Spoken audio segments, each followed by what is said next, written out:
and I held my mother's gun to my head, and I wanted to blow my brains out all over her wall. You must ask the question, why would a 10-year-old child want to die? 10 is a time to dream of being an astronaut, of being a soccer star, a football player, a preacher, a pastor, a doctor. But for me, life was so horrific, with so much vitriol and pain, I wanted to die. I'm the product of interracial immigrants. My grandmother was tall, white, and thin from Germany, and we called her French fry. My grandfather was a big, burly black man from Cuba, and we called him Hamburger.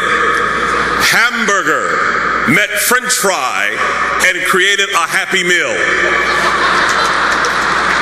And these two immigrants produced 7 McNuggets with special sauce.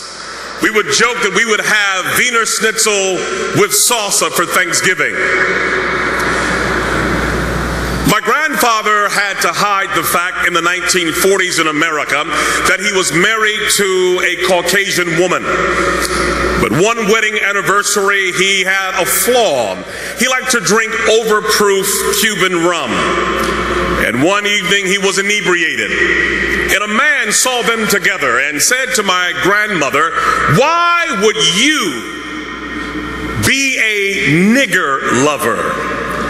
My grandfather, with huge arms, lost his temper and hit the man in the jaw and broke his neck. The man didn't die, but he was injured severely. He went to the worst prison, convicted of the crime, Mansfield Reformatory in Ohio, locked down 23 hours a day. It hit the newspapers that my grandmother was married to this convicted felon, and she lost her job. But being a German woman, she didn't complain or whine or woe is me. She began to work odd jobs, cleaning other people's houses and toilets, taking care of their children. But as she was working, she would have fainting spells, passing out doing her job. She went to the doctor and discovered that she had a tumor growing behind her left eye that was metastasizing to her brain. And the doctor said, "We have to take out a third of your face, your eye. You will be malformed and disformed and disfigured for the rest of your life." What do you do when the American dream becomes an American nightmare? She could not work. She was sick and mutilated. My grandfather's in jail, and day by day they lost everything that they had acquired. They lost their house, they lost their car, they lost their furniture, they lost their dignity, they lost their self-esteem, and they were living in the streets like animals.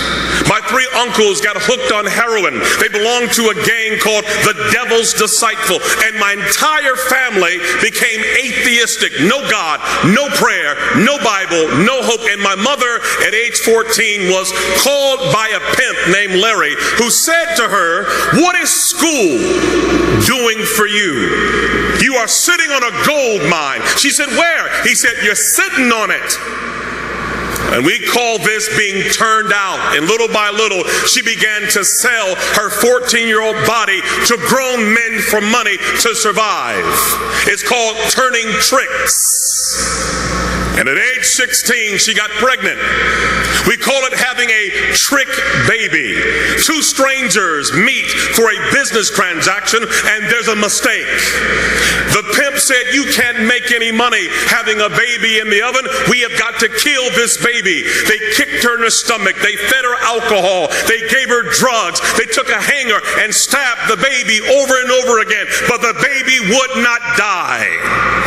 The baby was born 2 months premature with no pancreas, a learning disability, a bladder too small, unable to function, a severe stutterer. We call it a trick baby. Nobody wants the baby. No hope, no future.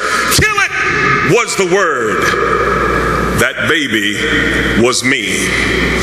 I'm the lowest of the low. I come from the guttermost. I come from a hellish condition. And so when I would go to school, I couldn't talk. I stuttered so severely from the trauma. My mother had a madam who hated men. Her name was Dolores, and she was a sadist. And when she would watch me, she would take a broomstick and stick it in a place where no boy should have any object in his body. And when you are tortured like that, you learn 4 things. Don't talk, don't trust, don't feel, and pretend nothing is happening. And by age 10, I had had enough. I wanted to die.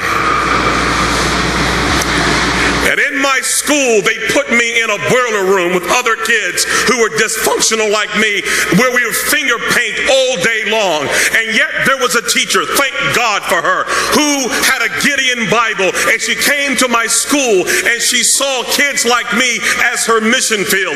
And she would give me this Gideon Bible and read to me stories of dysfunctional characters who God used. She would say to me, Ronaldo, God uses greatly those who have been wounded very deeply. He will turn your pain into power, your wounds into wisdom. She had me read the story of Moses, who was also a stutterer. I began to understand that God did love a trick baby. Even as low as I was, there was hope for me and possibility.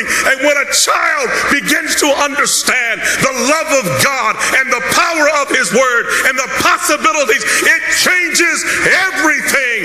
How can a young man keep his way clean? By taking heed according to your word. Your word have I hid in my heart that I may not sin against thee. I began to memorize the Bible, that Gideon Bible, reading 2,000 scriptures. And when you put that kind of word in a life, something begins to happen. My stuttering went away. I stopped wetting the bed. I stood tall. I became valedictorian, became a pastor, and preached until everybody in my family got saved. Why? Because somebody placed the Gideon Bible in a woman's hand that changed a life forever. Yeah.